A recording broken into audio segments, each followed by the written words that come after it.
So, good afternoon to all of you. Thanks for coming. Today, again, continuing with our discussion on GOPI GITA. Today, we are in our 19th meeting already. So, congratulations to the ones who survived the whole series. We have not yet finished, so but a long way till now. So, today, we will be studying verse number 17. So let's make a brief summary of what we saw yesterday. 16th verse of the GOPI GITA. Patisutam baya bhratribandavam ativilangyaten chachutagata gati vidastavod gita mohita kitavayo shitakascha jenishi. So gopis are referring to addressing Krishna as Achyuta, O infallible one. You know why we have come here, for nothing is unknown to you. Samashvarya coming, if you will, of one moment in the context of that. You are Achyuta, you are omniscient. That's one application on one level. We are enchanted by the song of your flute and have abandoned our husbands, children, ancestors, brothers, and our entire family. O cheater, who but you will abandon young women like us, who have come to see you in the middle of the night? So this was verse 16. Yesterday we were discussing it. So here Krishna is simultaneously addressed as infallible and cheater at the same time. All these paradoxical combinations are possible in Vrindavan, where everything can reach its higher synthesis and harmony.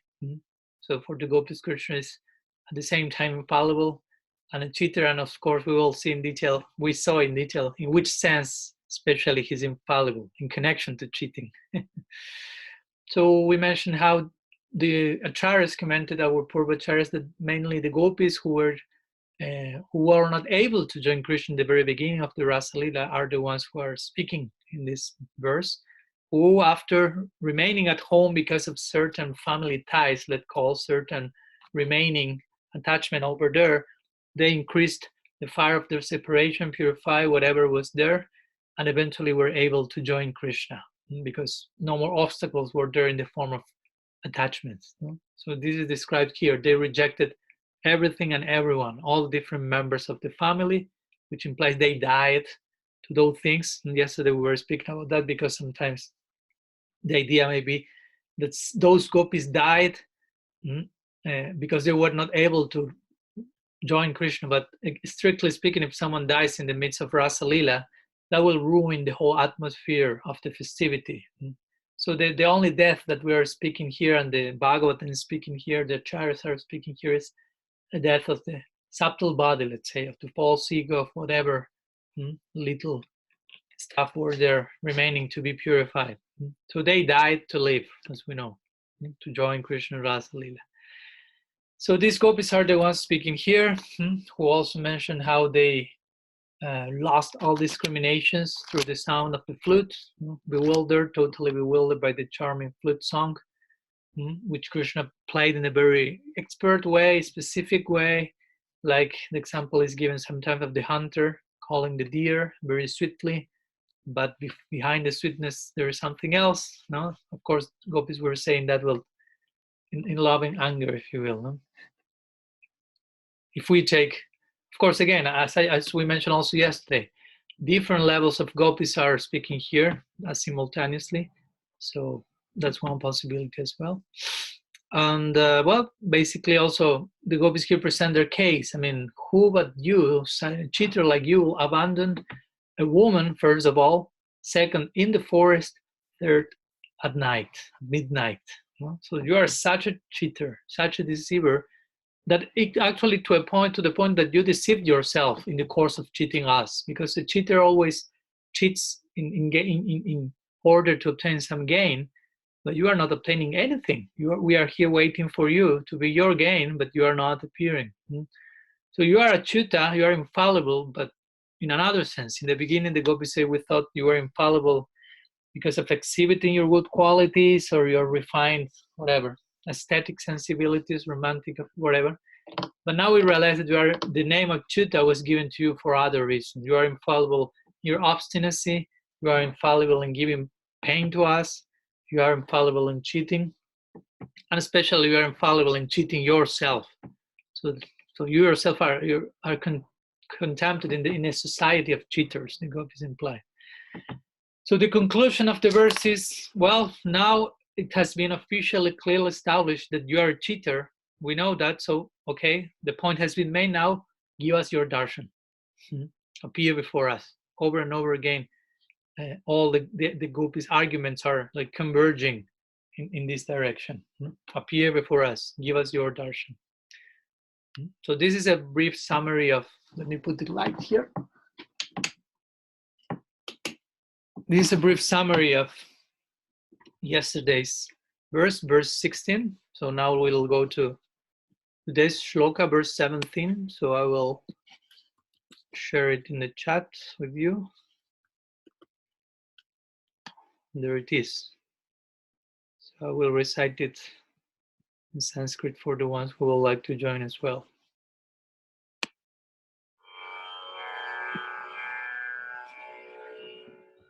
Rahasi sambhidam hrichayodayam rahasitanam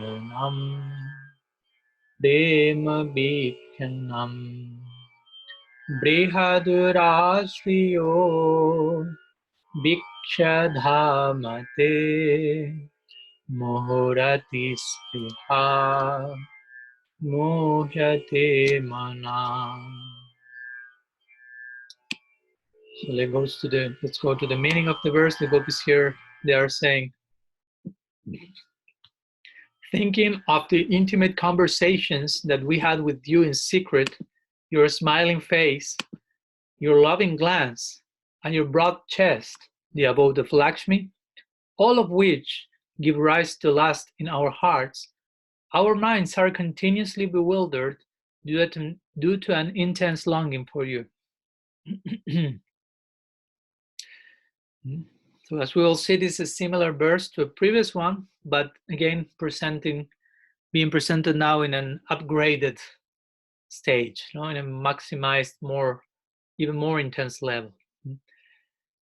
So the gopis here are saying, Rahasi sambidam hrichayodayam. They will present here different types of elements that bewilder their minds. So they begin with Rahasi sambidam.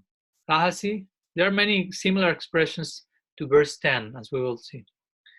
So Rahasi means in private, and Sambidam means conversations, in this case, confidential discussions, intimate talks between Krishna and the gopis. So Rahasi Sambidam Hrichayadayam. Hrichaya means the last in the heart, and Udayam means the rise. The rise of lust in our heart. They will speak about different items that activate this intense desire in the heart. But we'll see also in which heart first.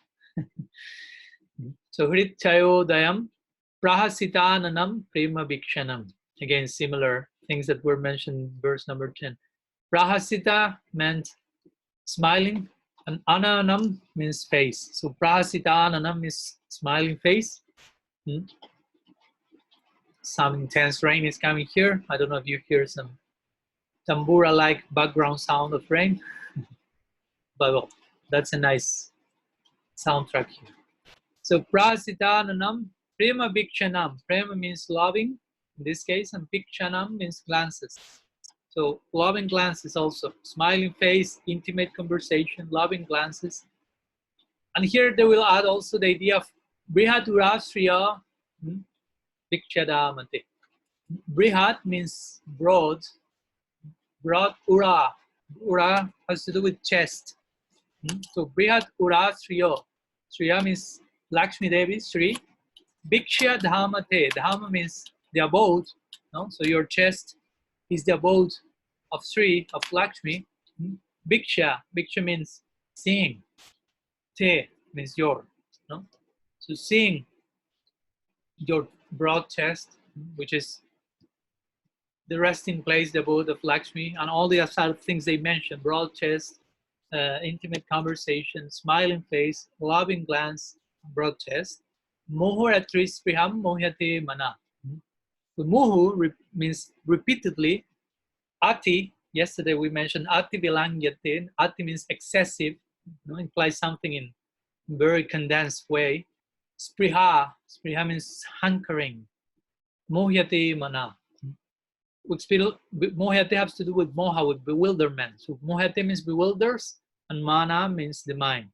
So our minds are muhu, repeatedly, ati, excessively bewildered by ati spriha, intense hankering, intense longing for you. Our minds, the seat of emotion, the seat of desire, is experiencing a very intense eagerness, hankering, longing for you, due to all these different, let's call udipanas. So this is the verse we will be discussing today. And there is some connection between this verse, or some background to this verse, as was presented by Sridhar Swami, the ancient Bhagavad commentator, so much revered by Mahaprabhu. So he's saying that in this verse, and in the next one that we will see tomorrow, verse 17 and 18, before arriving to the last verse of the GOPI GITA 19, 17 and 18 verses, the gopis are speaking, according to Sridhar Swami, with intention to express, like, to Krishna, you abandoned us, yet the root cause of our heartache is that we saw you previously. To apply that medicine for that simply by your being with us, by appearing before us. So again, this is a similar verse to the verse number 10, which is even using lots of similar words. Prahasitam priya prema vikshanam, rahasi sambido, and so on. Yahridis prisa, and so on.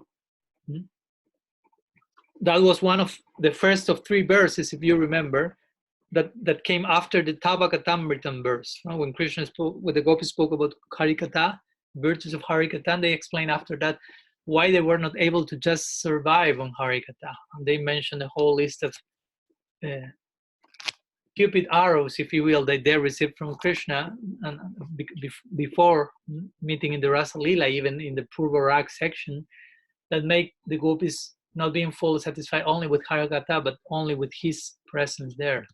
So this 10th verse, that is similar to this one, is connected to this idea. The gopis explaining to Krishna, we cannot survive only with Harikatha, and lovingly blaming him because of the dipanas you sent, the arrows, flower arrows you sent to us, Cupid arrows. We need to have you here because of the conversation, the glances, the smile, and so on. Your lila, viharanam chate. So here we find a similar version to that one, but we are now in verse 17. So 7 verses after we are now from the 10th verse, which is similar.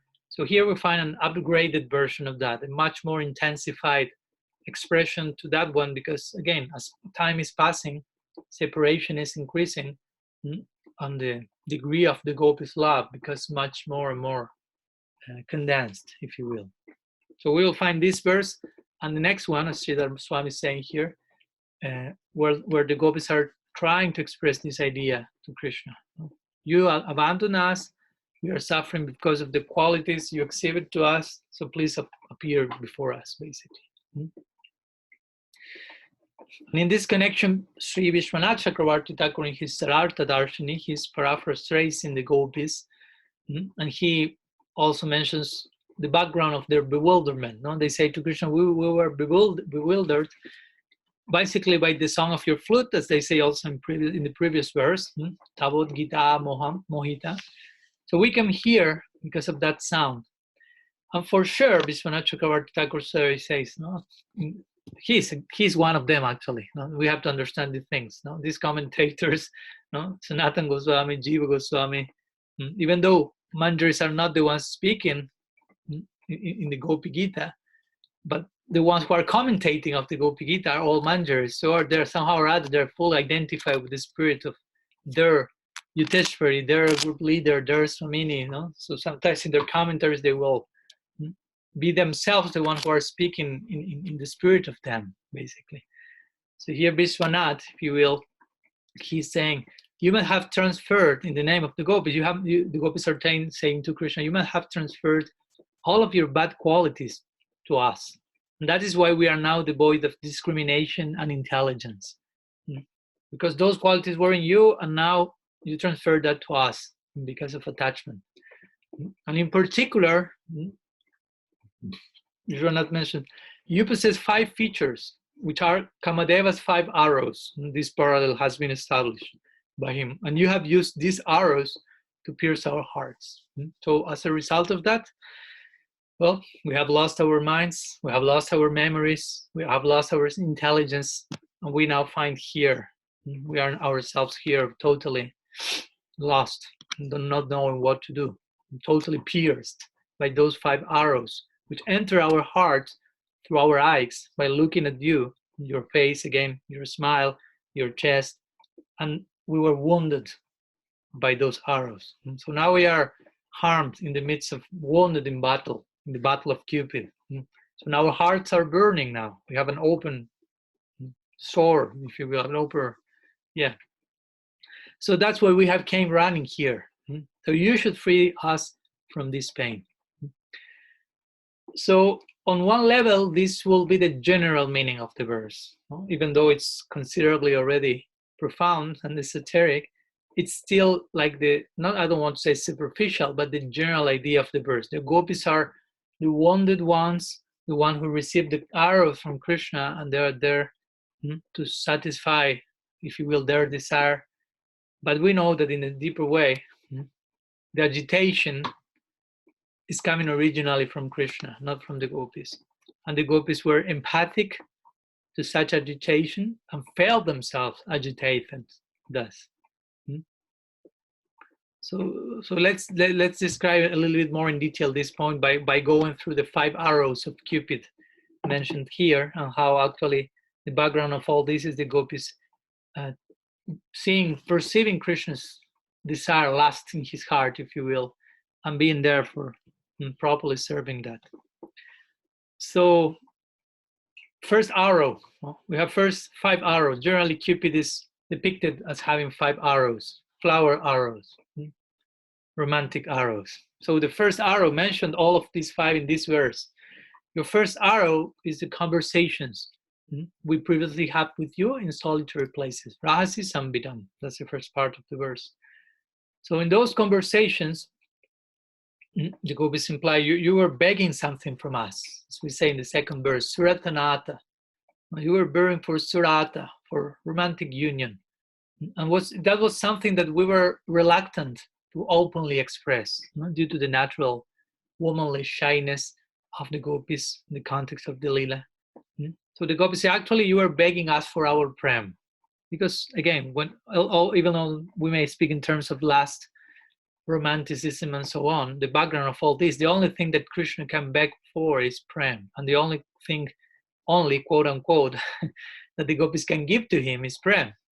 But that's not less. That's the only thing there is there in the higher realm. So Krishna is begging for prem, gopis are giving prem, gopis are begging for prem, Krishna is giving prem, whatever it may be the case. The currency is prem. So that should be, we should have that in mind, present at every moment.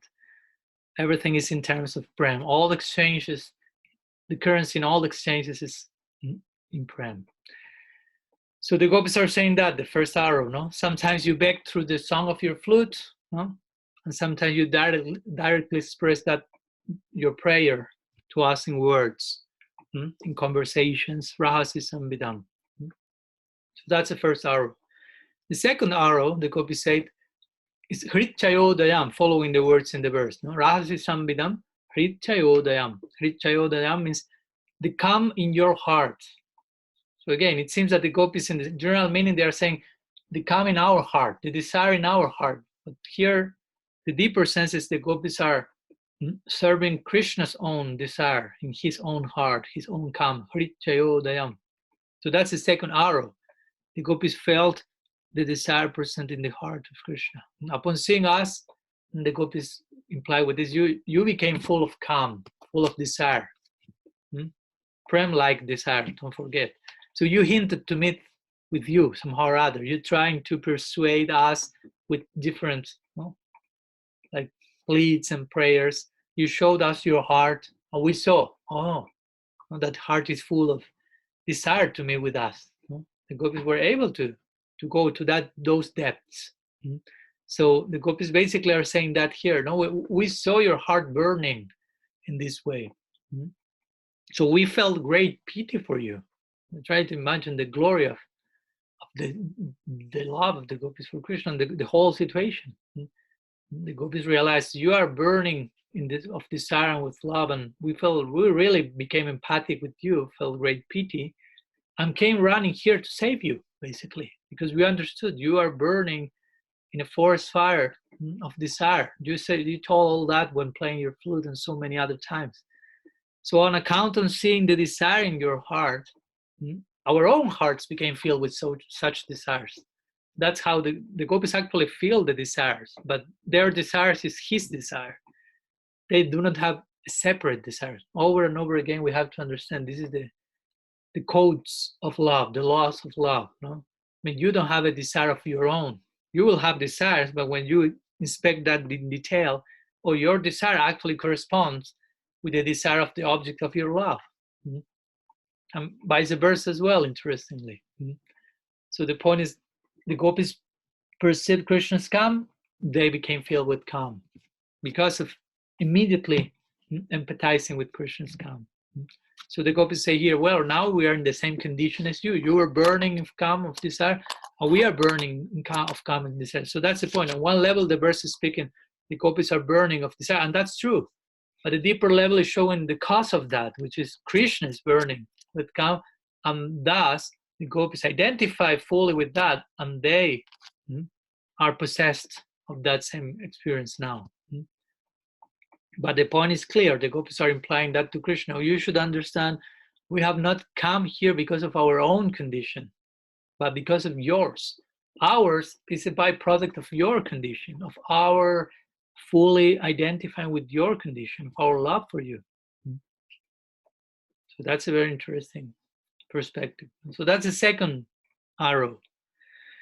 The third one is prahasitananam, mentioned in this verse, prahasitananam, which means smiling face, as we already mentioned. As prahasita, hasita from hasya, and pra speaks of a very eminent type of smile. And ananam means face. To your smiling face, that represents a third arrow. So your first smile, but something else. So the gopis, the acharyas poetically comment, a flower kind of smile. Now you see a flower and it's smiling, poetically speaking.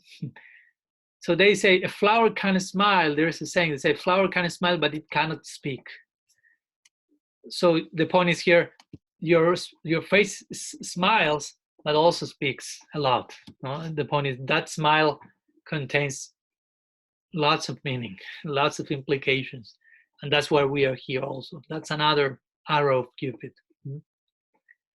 The fourth arrow is prahasitananam prema bhikshanam. Prema bhikshanam, which means loving glances. So the gopis here say, not only, your face not only smiles, but it's telling us something. The sight is there. It's begging for something with silent glances, with laughter, with some smiling. So this is a fourth arrow, prema bhikshanam. Silent glances specifically. Silent means it has mainly to do with, in this particular context, of course, and mainly connected with romantic love, indirect speech. Sidelong means it's not a direct glance, obvious, overt glance, but suggested meaning, indirect speech. So sidelong glances. So prema bhikshanam refers to Krishna's glancing lovingly at the gopis from the corner of his eyes, and from that glance, begging from them. He wants something from them. He's begging for it by his glance. He's very expert in speaking through his smile, through his glance, through every single gesture is coming out from him. Everything is speaking about his heart, especially for the gopis who are able to fully read his body. If you go to Indian tradition, you have this called Samudrika Shastra, which means refers to the art of reading the face of one person. If you will know what's in his mind, what's in his inner world according to his external presentation. So the gopis, maybe they did not officially study Samudrika Shastra, but the presence of their love naturally reveals what's going on in Krishna's mind, in Krishna's heart, just by looking at him, just by remembering him. They are totally in tune with him, fine-tuned with his own will and vibration, even in separation from him. They really are there in his heart. So that's the fourth arrow, Prema Vikshanam. And the fifth arrow, the last one, the Gopi say, that's your broad chest, Brihadura, which means broad chest. So when the Gopis are speaking here about broad chest, actually what they mean is, because they say, they invoke Lakshmi again here. You remember Lakshmi is appearing over and over again in the Gopi Gita here and there. They said, Brihadurasriyo Bhikshadhamate, your broad chest, which is the place of residence, place of resting, the abode of Lakshmi. So they connect this idea of chest, which chest has to do with heart. So the Gopis are saying, we realized that your chest was burning with desire to meet with us. Your heart was crushing as you considered how to meet with us before you called us. And we know this from Lakshmi herself. She's sitting in your chest, as we know, very chaste, in a very chaste way. And and she's also appearing in another form that we know, that it is Srivatsa, in the chest of Krishna. One thing is Lakshmi with Narayan in Vaikuntha, but it is said that Lakshmi also is present there in Krishna in the form of Srivatsa. Srivatsa is like a tuft of golden hair that adorns Krishna's chest, that represents Lakshmi residing there perpetually. So the Gopis say, seeing all these and realizing that every part of your heart is filled with longing to associate with us, well, we became bewildered and maddened with the desire to protect you from yourself, to protect you from your own fire, from your own desire, and give you what you want. Basically, that's the background for the Gopis' bewilderment and madness. That's basically a desperate attempt to please the deepest hunkerings of Krishna's heart, that they know what's going on there, what type of fire is going on there. So basically, they are becoming fully compassionate toward Krishna, expressing intense suffering here because of not being able to fully satisfy, please him. So that's very interesting, no? Because I was thinking the other day, generally when we speak about suffering, of course, people do not like to hear about suffering, do not like to suffer, actually, because they are suffering and they do not know how to stop suffering, but they will like to stop suffering. So whenever they hear about suffering, especially in the context of love and spirituality, they may feel this is a contradiction. We don't want to hear anything about suffering. No, we want only shanti, shanti, shanti, peace. But there is suffering in love, and we know there is peace, but there is peace and love. And when we say love, love implies different forms of suffering. So the lowest one, let's say lowest, if you will, most basic one that we can even see in this world is compassion. Compassion means it's connected to Santa Rasa, universal compassion as well, which is on the lower degree of the Rasa equation. And Santa Rasa implies universal compassion, which means you make other suffering yours. You are empathic to the point of, if you see someone suffering, that becomes your suffering. If you see someone happy, that becomes your happiness. But in the context of suffering, you suffer because of love. That's the point. So you love someone, the person is suffering, you are suffering. In a compassionate spirit, your heart is growing, it's expanding. So that's a desirable suffering in the context of a type of love. So starting from there, we realize, okay, it's possible to speak of suffering and a suffering that increases the size of my heart, if you will. A becoming suffering, not unbecoming, but becoming desirable. But now we go here to the other extreme, and we see the Gopis being compassionate towards God himself. of course, in his presentation beyond God, which is even more, which is Krishna. So the gopis are, if you will, they are not in Santa Rasa, but as we know, all the rases that come after the previous one somehow or other includes the elements of the previous rases. So if Santa Rasa is characterized for selflessness, that's one of the attributes, or universal compassion, which goes by hand with selflessness, naturally we will see that in the next step of the ladder of rasa, dasya, and so on. Das includes a personal relationship of servitude that goes to sakya. Sakya includes a sense of equality, and somehow or other that's there in some intimacy that's there in, but so on. But the point is, the gopis are not in Santa Rasa, they're in Madhurya Rasa. But again, the elements of the previous rasas are there. So one of them is compassion. But how compassion plays itself out in the context of Madhurya Rasa will be very different to how it plays out in the context of a Santa Bhakta. You follow? So these elements of the previous rasas are in the other rasas, but expressing themselves differently according to the particular extra element that will be the unique feature of the following rasas. So in Madhurya Bhav, there is intimacy, there is servitude, there is all these other previous, if you will, elements. There is universal compassion. So the gopis are suffering, and we see the Gopi Gita is the song of the gopis and the suffering of the gopis. The whole song is about suffering in one sense. But what's that suffering about? Compassion towards Krishna. Because they are suffering because they know Krishna is suffering. They are burning in desire because they know Krishna is burning in desire. They are dying in separation because they feel Krishna is dying in separation. So that's the point. That's the uniqueness of their compassion. So we can speak about also a type of suffering here in the context of the gopi that is so desirable that makes the heart flourish, bloom more and more, expand more and more in the context of, in this case, romantic love. So here the gopis have mentioned these 5 haros. So let's remember the 5 of them. Rahasi Sambidam, confidential talks. Hrityayodayam, the last, the desiring Krishna's heart.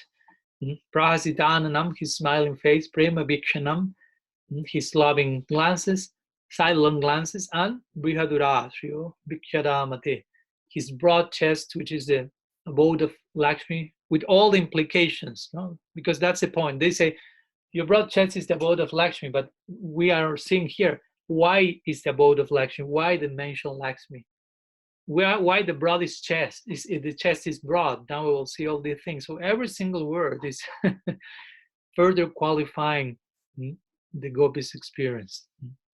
So in his Brihad Vaishnav Toshani, Sanatana Goswami also confirms this very same point, that even though the gopis seem to be the agitated ones, actually their agitation is coming from the original, if you will, the Adi agitation coming from Krishna himself.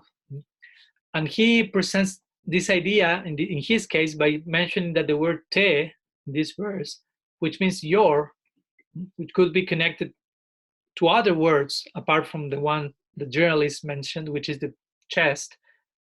The word te can apply also to Hrityayodayam. And Hrityayodayam, remember, means the desire in the heart. So generally speaking, desire in the heart means the desire in the heart of the gopis. But the word te will modify that, and will imply the desire in your heart. So that's how Sanatana Goswami presents this very same point. He paraphrases the gopis speaking to Krishna, and they say to him, like, upon seeing the rise of your lust, lust in the context of romantic prem, if you will, upon seeing the rise of your lust, upon seeing in you the bodily changes induced by Cupid, says Sanatana Goswami. That's what they mean by seeing the rising lust in you, by seeing the different symptoms in your body, the conversations in private, your face, in which the smile is eminent, your glancing with love, your broad chest. Of course, the mind is bewildered because of an intense desire. So in this way, Sanatana Goswami establishes this very same point made by other acharyas. So, excuse me.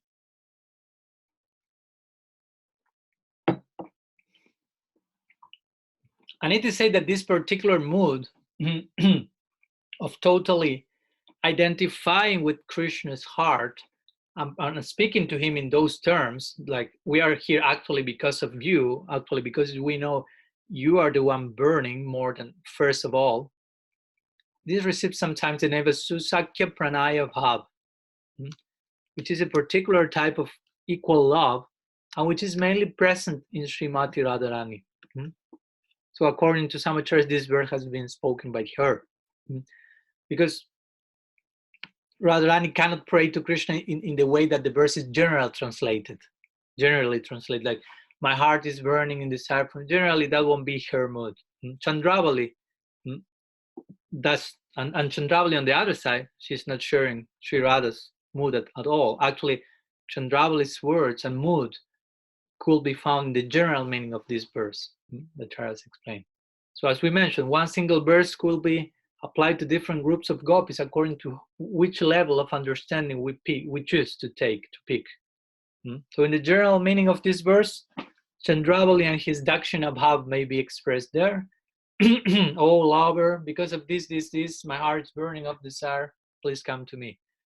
But in a deeper level, going beyond the general meaning, which is correct, of course, and it's possible, we find the Bhamya Bhava of Sri Radha and her group praying to Krishna. We know you are dying because of us, you are dying because of desire. We are here to save you. Chandravali will never speak like this to Krishna. So the general meaning is correct, as I mentioned.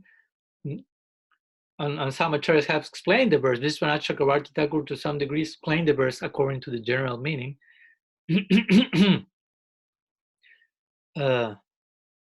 But at the same time, he started to give hints according to the intimate meaning. No? So because of course he himself is, as I mentioned, in his Siddha Rup, in his perfected form, he's an Manjari, associated Rupa Manjari, who is the leader of the intimate maid servants of Sri Radha, thus always serving and glorifying Radha's moods. And so that's what we will see mainly. Most of our commentators who are Manjaris, no, most of them, Jiva Goswami, Sanatana Goswami, Vishwanath Chakravarti Thakur. I mean, there's the objective side of the commentary, but there's also some subjectivity to it, where they're, as Manjaris in their Siddha forms, they're particularly inclined to glorify her Swaminis, her mistress's moods, plural, because there are many of them. So Jiva Goswami also, being one of them, Bilas Manjari, in his Siddha Swarup, in his commentary to the Bhagavad Laghu Vaishnav Toshani,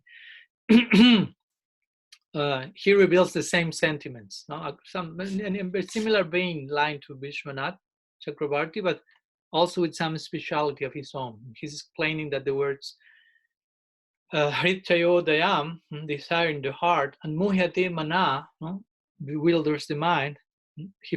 The gopis are telling Krishna with these expressions that your glances are speaking to us about the disease of calm that has arisen in your heart, and therefore we are bewildered. We cannot sit peacefully, mainly because we know about your agitation. And that's why you called us, Jiva Goswami, says the gopis. So we realize this, and being bewildered, we came here to give you relief from your disease.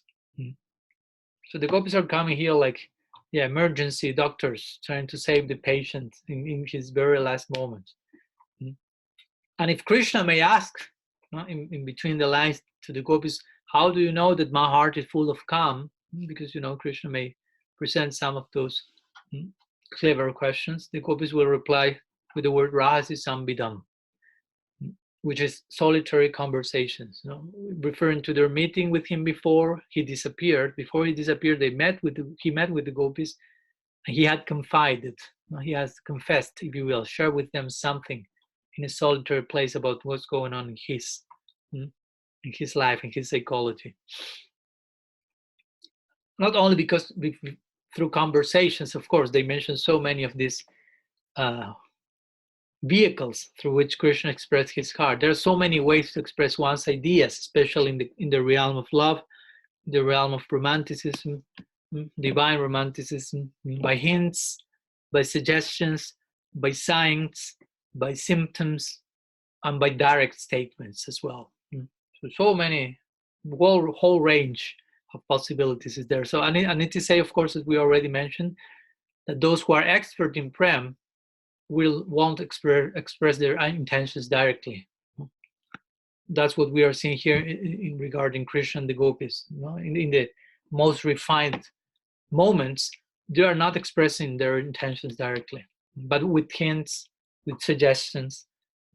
Which the point is this: I don't need you to tell the things directly. That's another point, because if you love me so much, I only need to suggest something. That's a famous example, of course, going beyond the romantic interaction here, but the famous example of Srila Prabhupada and Srila Bhaktisiddhanta Saraswati Thakur. Prabhupada Bhaktisiddhanta just suggested to Prabhupada, oh, you could preach in English.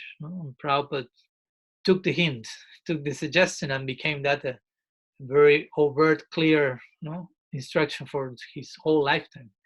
On another level, I am saying that we are not speaking about Madhurya Bhav, but we are speaking about how, if there's real connection between one person and the other, total desire of pleasing the object of my affections, naturally a mere suggestion, a little hint, will be more than enough to be fully aware of what's going on there. And of course, if we speak in terms of Madhurya Bhav, romantic language, there we enter into a realm of poetry and indirect speech and certain codes and laws of love, how love expresses itself in that particular exchange. But even beyond Madhurya Bhav, I'm mentioning, this indirect speech is there. Vaishnavism is indirect, Srila Siddhar Maharaj will say. It's a very interesting filter. So if we are really surrendered and really in tune with our shelter, if you will, we won't need that everything should be told overtly to us. In the very beginning, we may need that because there's no much maybe love and affection in our hearts. But as we develop love and affection, it is mentioned that, for example, the disciple will be so in tune with his guru that Gurudev may be speaking, and disciple, we already know what will be said because he's there. He's totally engrossed, you say, in that particular dynamics. So much identification is there. Or the guru again may say something indirectly, and the surrendered disciple will really get the idea, while the neophyte will just take the literal meaning and not be able to fully grasp the whole content. But again, this we find being applied in the realm of romantic love to the extreme. And some hints, some suggestions will be much suitable, especially in the realm of parakya, again, which you have to do so many things without many people understanding that, without father, mothers, and some other people in society realizing what's really going on. So that adds a whole extra charm to the whole equation. And we find so many sections in scriptures where this is being done through words, through gestures, through hints, and that really turns the heart and makes the whole experience of parakya to get higher and higher degrees. For one famous classic example of Brinda Devi, she's seeing Krishna, and Krishna is placing on his neck one garland, which is made of champak flowers, which are like golden, yellow champak flowers. So Brinda Devi is telling to Sri Radha, Krishna told me to bring you to him. So he wants to be the garland of your neck, so please go to him at once. So Krishna is putting a garland, and that has a lot of meaning, a lot of implications. Or whatever, every single detail includes a whole realm of lila. As these days I'm studying the Bilab Kusumanjali, and it's very nice because every single verse, in every single verse, Sri Raghunath Das Goswami, he's entering into his Siddha Swarupa Tulasi Manjari or Rati Manjari, and he's decorating Sri Radha with different ornaments, like hairspin, and armlets, and ankle bells, and the braid, and every single detail, tilak here, earrings, and each verse will be mainly dedicated to one specific item. The red vermilion here, the clothes, the two rings, two nails, two rings. So every single of these ornaments had a whole if you will, realm of pastimes behind, connected to them. So meanwhile, Raghunath Das Goswami in his former Tulsi Manjari is decorating Sri Radha and putting that, she is reminding her about all those pastimes that were behind each one of those details. So again, the point is, externally it seems she's putting just an arrowing there, but how he's been putting that, glances, hints, and sometimes direct speech, a whole realm of pastimes unfold in every single detail. So that's the realm of Vrindavan. It's a whole abode packed and full with this love and interaction. Another example, as we mentioned, these days, now Krishna embracing a cow and looking at the gopis, embracing his friends, looking at the gopis. Some other intention is there. Interestingly, apart from expressing a love for his friends and cows, simultaneously he's expressing something else, while not expressing something less to the one he's embracing. So that's the capacity of that realm, and of Krishna in particular. So, for example, continuing with this idea of suggested meaning or the content in certain words, the Gopi say Brihad Rastriyo, Brihad, which means broad, big, like Brihad Bhagavatamrita, Brihad Vaishnav Toshani, Brihad, broad, also big chest. So the point when the Gopis say to Krishna, you have a big chest, actually what they are saying is your feeling is extremely deep. What's going on inside your chest, which means your heart, is big. But big, what does it mean big? Deep, gambhira. So do you follow how we should translate these terms in a particular context? So, he has a very big chest. In a very external way, you will think just in terms of physicality, big chest. But they are saying you have a very deep desire in your heart and you're burning because of that. So all the words here are qualifying this idea of Krishna's burning, Krishna's desire burning in his heart. His smile is saying that. His glances are saying that. His conversations are saying that. His chest, at least to the eyes of the gopis, is just speaking about that. And they further qualify that by saying Brihad Rastriyo, which is the chest where Lakshmi resides. So the gopis imply that here. We can see what's in your heart. We feel it. And your face is affirming that. That's the point. They feel some hint, but they further confirm the theory, if you will, by looking at Krishna's face, smile, glances. Everything in conjunction helps to further confirm what's going on there. So the gopis basically feel this. They say to Krishna, if your heart is full of sorrow, your face will express it.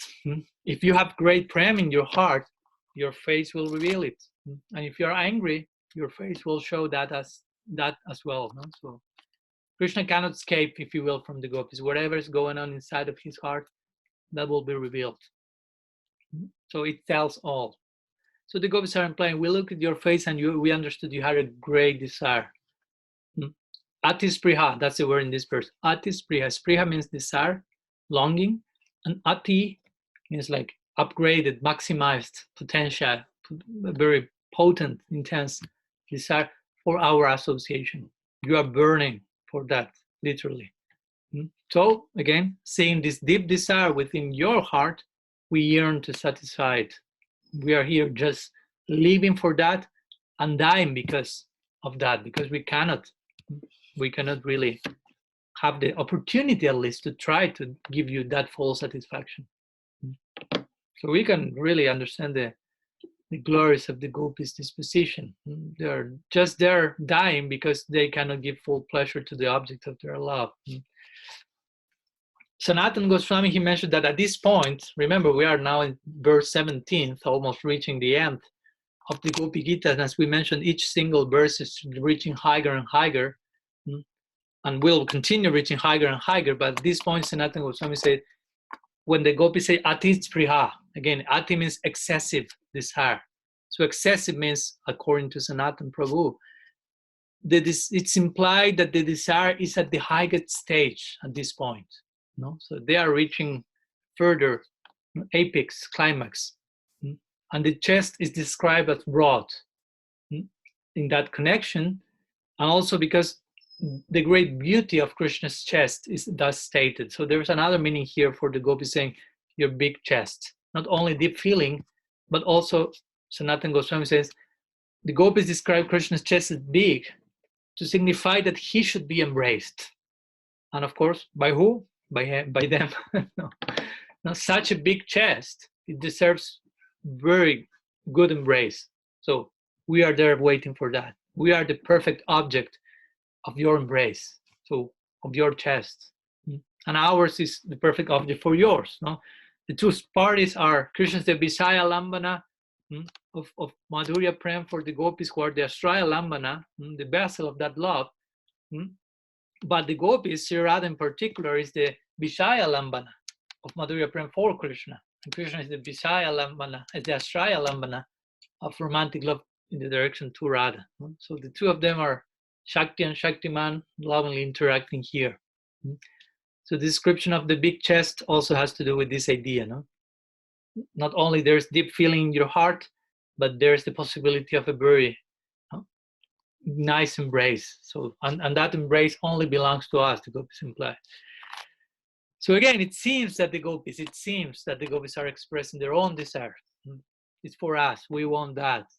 They are begging so that for their desire to be fulfilled.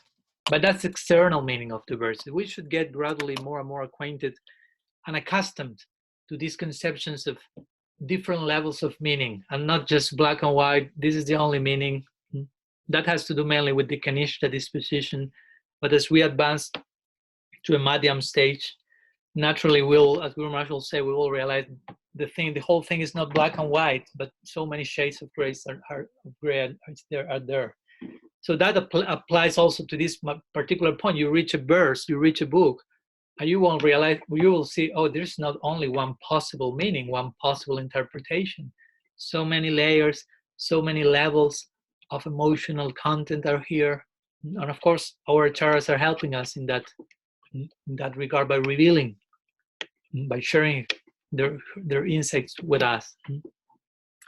So the external meaning of the verse is that one. The gopis are expressing their own desire and begging for it to be fulfilled by Krishna.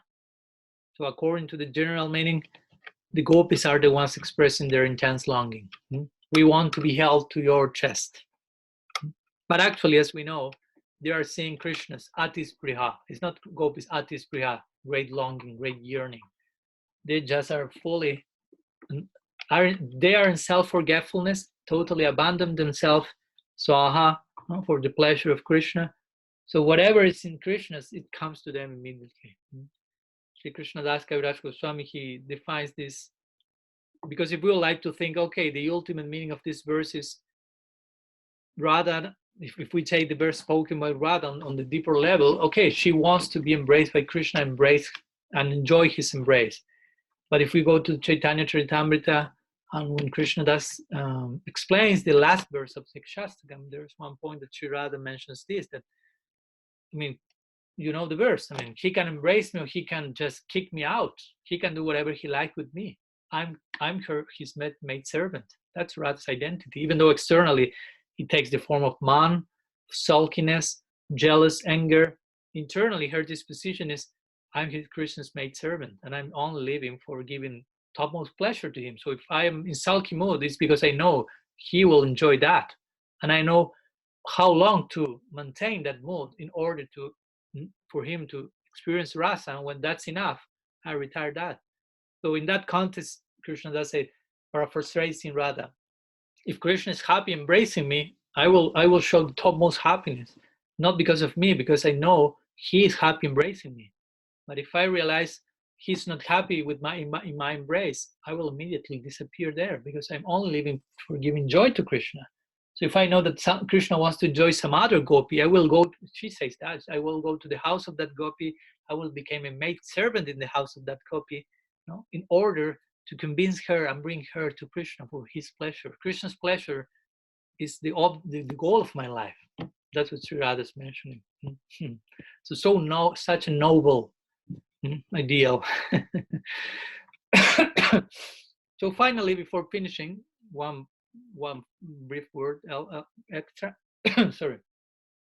So both Vishwanath Chakravarti and Jiva Goswami also explain the word muhyate mana, which means mana, the mind is muhyate, is bewildered. They mention this expression has still another meaning. So in the previous verse, remember maybe, the gopis say to Krishna, first you call us, then we came to you, neglecting the order of our parents and husbands and relatives. And at that time we saw the 5 arrows of Kamadev in your possession. And we saw how those 5 arrows are actually you. In other words, you are Cupid also. We can speak about Cupid in this world, but Krishna is Cupid himself. But now, the gopis said, we see that those 5 arrows have practically brought you to the point of death. So you are Cupid being Cupidized, if you will. No, some other Cupid is throwing arrows to you. No, your own desire, if you will. So because of your come, you have come now to the 10th and last stage, as we spoke many times, death. You're about to die. That's why we have come running here immediately, because we felt he's about to die because of these arrows. Bewildered with the anxiety of how to protect you. Imagine that someone, your most beloved, is just calling you. I have just some seconds of life. I'm dying. Save me. I mean, but this is happening in the context of the topmost divine love. So the gopis want to serve Krishna always. So very interestingly, this last part defines Krishna as Kamadev, as Cupid, but also Cupid having another Cupid. We will see that when we will study the 2nd verse of the next chapter, that will be part of our closing of this study next week, where Krishna is defined as Manmata Manmataha, the Cupid of Cupid, the one who enchants, that person who enchants all people here in this world. Cupid is a conqueror of everyone here. Krishna conquers Cupid, but Krishna has another Cupid in his life who conquers him, who is Radha mainly. That's why Krishna is called Madan Mohan. Cupid's Cupid, and Sri Radha is Madan Mohan Mohini, which means Cupid's Cupid's Cupid. And that's the whole idea in the Kam Gayatri, for example, that we receive, mainly in the context, of course, of those with affinity towards Madhurya Bhav. With you mentioned there are 3 names here: Kamadev, Pushpavanaya, and Ananga.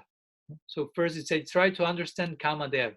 So we speak about Kamadev here. We aren't speaking about mundane Kamadev, mundane Cupid. We are speaking about Krishna as Kamadev. Kamadev means the god of Kam, the god of desire. So here he's representing that. He's representing how he's full of desire, he's burning in desire, and thus he deserves the name Kamadev.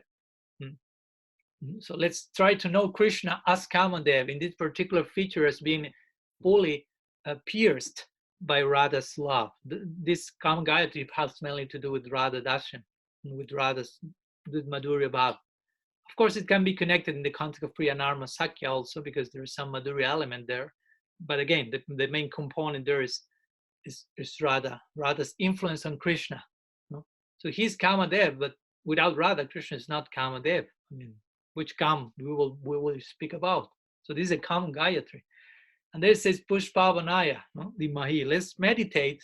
Let's try to serve. The Mahi means meditation, but meditation means what? Absorption in seva. To Pushpavanaya. Pushpavanaya means throwing flower arrows. Flowers of arrows. So that means the loving exchange between Radha and Krishna. Both parties are throwing flower arrows and becoming pierced. So the service in Madhurya Bhav, according to our Sampradaya, is Manjari Bhav, and the Manjaris will be there in between Radha and Krishna's battle of love, Cupid's battle, when both parties are throwing these loving flower arrows and becoming pierced. All this in symbolic, poetic language. And there's lots of service to do in that context, in all the whole dynamics that implies union, separation. But interestingly, the last part, Nanga Prachodayat. Nanga means Ananga, and Ananga is the name of Cupid, which means without Anga. Anga means bodily limbs, and Ananga means without bodily limbs. So in a general way, Ananga refers to Cupid when he wanted to make Shiva fall, and Shiva burned Cupid with his glance in meditation, and Cupid just lost his physical body, but remained in a subtle way, even more dangerous. But here we are speaking about Krishna, not mundane Cupid. So in which way Krishna is Ananga? The point is that in the previous section, Pushpavanaya, the Mahi, when he's engaged in the love battle with Radha by throwing these arrows, we know who is the one who wins the battle at the end of the day. So Krishna is being pierced by Radha's love, like this verse is showing. He's burning of desire, and he becomes Ananga, which means he lost his body. Which means he lost his body. He lost his bodily consciousness. Out of loving ecstasy, he entered into a zone. He's about to die. That means losing the body. When you forget you have a body, you forget about yourself, you're totally about to die, what to speak, then you are Ananga. So interestingly, that's the ultimate, if you will, meaning of this idea of Ananga in the context of Kama Gayatri, but very much applicable to our discussion here today. So again, the conclusion of this verse, as you may imagine, is appear before us, but in the special context of this verse, the gopis are saying to Krishna, appear before us so we can save you. They are further qualifying their request, which has been the same in all the verses to some degree or another. Appear before us, not for the sake of us, but for the sake of you, for the sake of your own life, so we may be able to really save you. So as we see, the song is getting, reaching newer and newer peaks, higher and higher peaks, so reaching higher and higher emotional intensity. So this verse 17th, we have two remaining verses with, again, the gopis song will become much more surcharged with emotional content. So we will stop here. I think that's enough. And if someone may have any questions, of course, we have some minutes for that as well.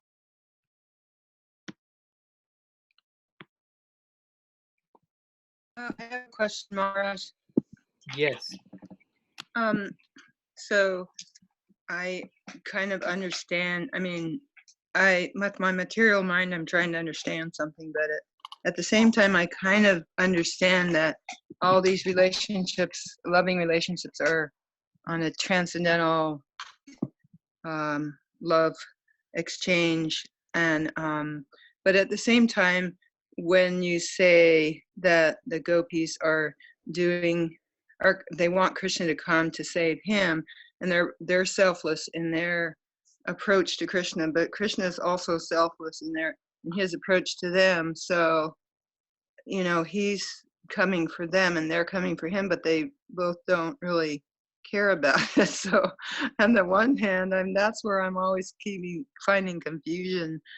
But at the same time, I know it's all transcendental loving relationships. So I guess that was what I was trying to figure out. Yeah, that's what I said in the beginning of the class, that whatever exchange takes place between Krishna and the gopis, it will be always with the currency of prem. No? So when we speak about prem, immediately we are speaking about selflessness at the least. I mean, selflessness is just the beginning of prem, as we mentioned, Santaras, selflessness, the beginning of rasa. We are speaking here about Madhurya rasa, which of course includes selflessness from the side of the gopis, but of course from the side of Krishna as well.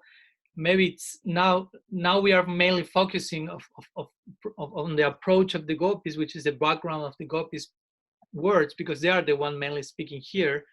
But next week, when we will go to the first two verses of next chapter, which has to do with Krishna reappearing in the midst of the gopis, and he will speak to them. Eventually, he will explain why he disappeared, and then we will fully realize that his own approach was also totally selfless, and his own desire was totally selfless, with the desire of increasing the gopis' love and so on. So yes, at the end of the day, we realize, of course, both parties are totally free from selfish desire, and both parties are totally, I mean, it's one and different. At the same time, they're one also. I mean, so we cannot see a difference in their nobility of their approach.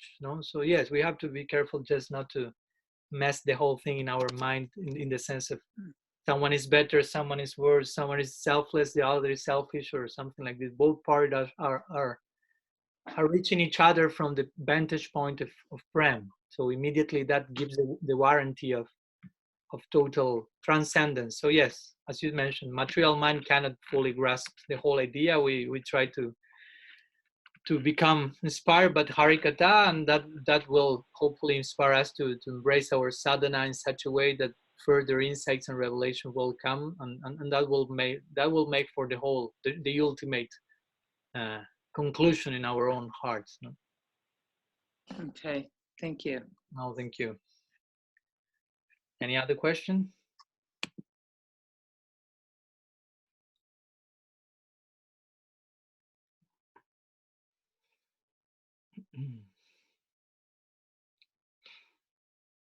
Okay, so there's one question, sorry. Yes, can you hear me? I don't, wait a second. Yes, Well, yes, I can hear you, Amal Bhakti. oh, thank you. I'm stuttering and sputtering. Good. Oh my goodness, it's just Now a I'm hearing you detail. very low volume. You can speak higher, louder. Okay, I've got a contraption here, some Bluetooth. I think that's interrupting. Before I was hearing you louder. Now I hear you very soft. I'm trying to hear you. Now I'm hearing. It just seems worse, doesn't it? Maybe later. I can hear you. I can hear you. It's about the Brihad Ura, the broad chest, and early on you spoke about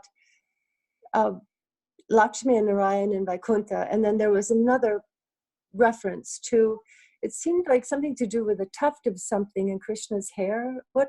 Yeah, we mentioned that. Of course, they mentioned the idea of Brihadurashriyo Bhikshadamate, that the chest of Krishna is the abode of Lakshmi. No? So sometimes this is taken as, okay, Krishna is Narayan and Lakshmi is always with Narayan and is there residing perpetually. In some verses they made this connection and they showed some Aishwaryan connect that they knew Krishna and Narayan are one. But in another sense, we could speak about Lakshmi residing in Krishna's chest, not Narayan, but Krishna, in the form of what we call the Srivatsa. Srivatsa means a tuft of golden hair that is in Krishna's chest, not Narayan, Krishna's chest. He has a Srivatsa. You may have heard about that. Srivatsa means that, not Srivas. No, Sri means Lakshmi, and Vatsa means like the residence, basically. No, so the residence of Lakshmi.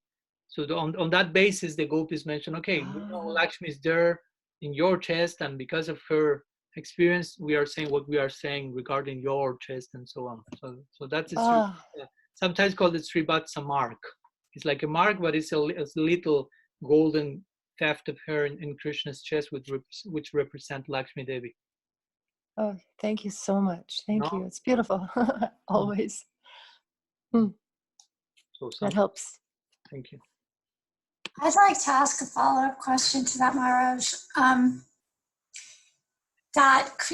Lakshmi tried to attain Krishna by doing severe austerities in Vrindavan, and she wasn't able to because of her disposition. So it's kind of, it's kind of odd to me that she would reside on Krishna's chest like that if it seems, So can you say something about that?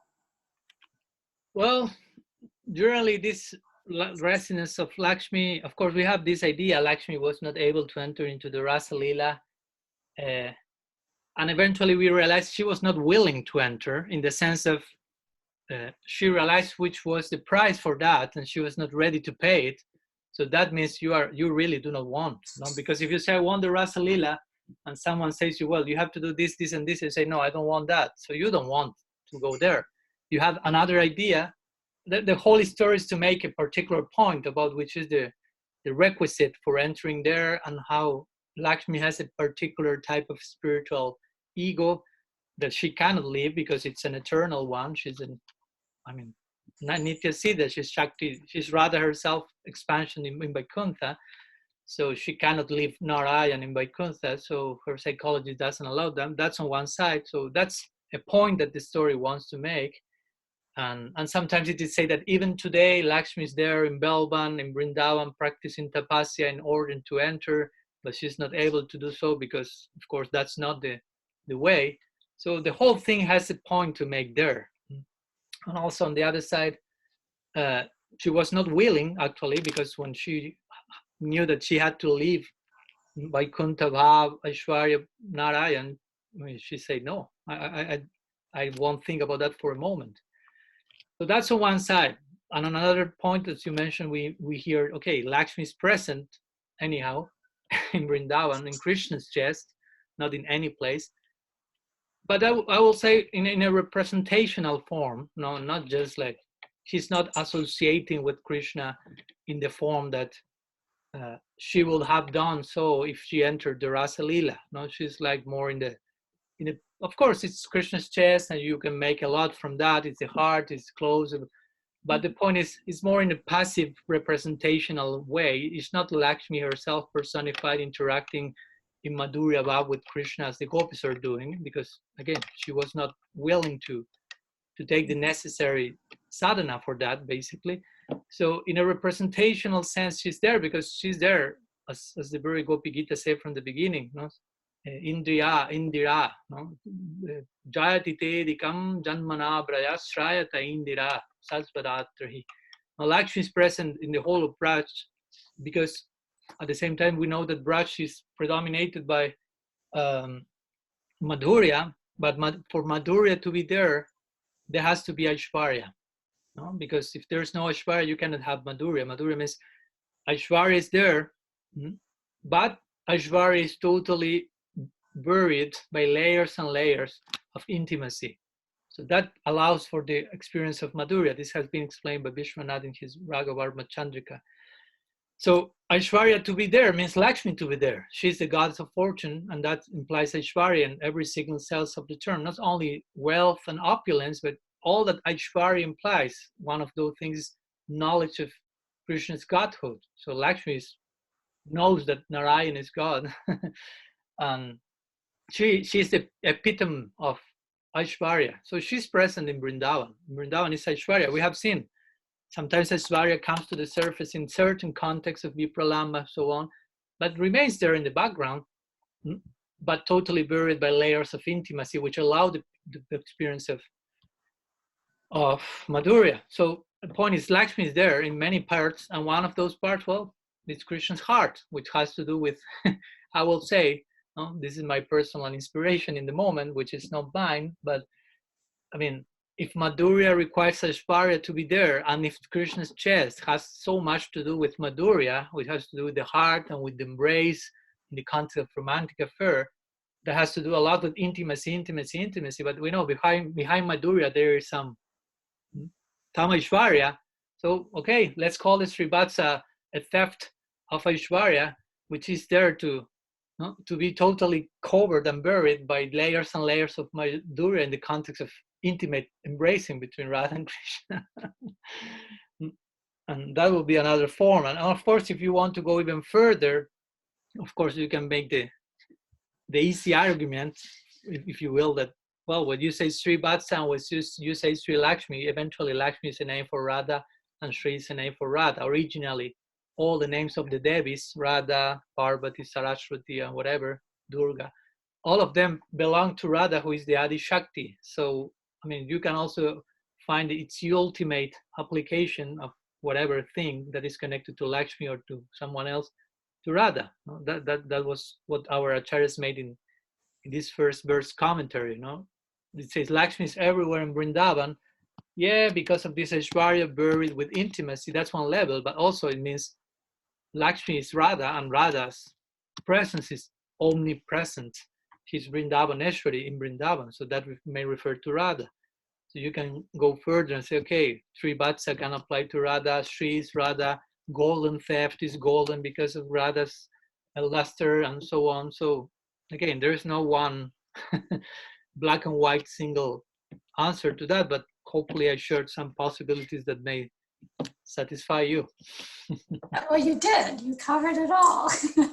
Okay. Well, not all. I'm sure there's many more, but that was really good. Thank you. Yeah, for sure. There's much more to be said and much more to be researched and revealed in our hearts. So let's continue with the chanting and the Shravan Kirtan and Sadhu Sangha to receive much more blessings in order to have a glimpse of this unfathomable dialogue between Krishna and the gopis. So, well, I think we'll finish here. So thank you very much for your for your time, your patience, your attention. Srila Gurudev ki jai, Shriman Mahaprabhu ki jai, Shri Harinam Sankirtan ki jai, Shri Gaur Hada Madhav ki jai, Grantara Srimad Bhagavatam ki jai, Shri गोपी गीत की जय, गौर भक्त वृंद की जय, गौर प्रेमानंद हरि बोल। वंशकल्पतरुभ्यश्च कृपा सिन्धुभ्येव च पतितानं पावनेभ्यो वैष्णवेभ्यो नमो नमः।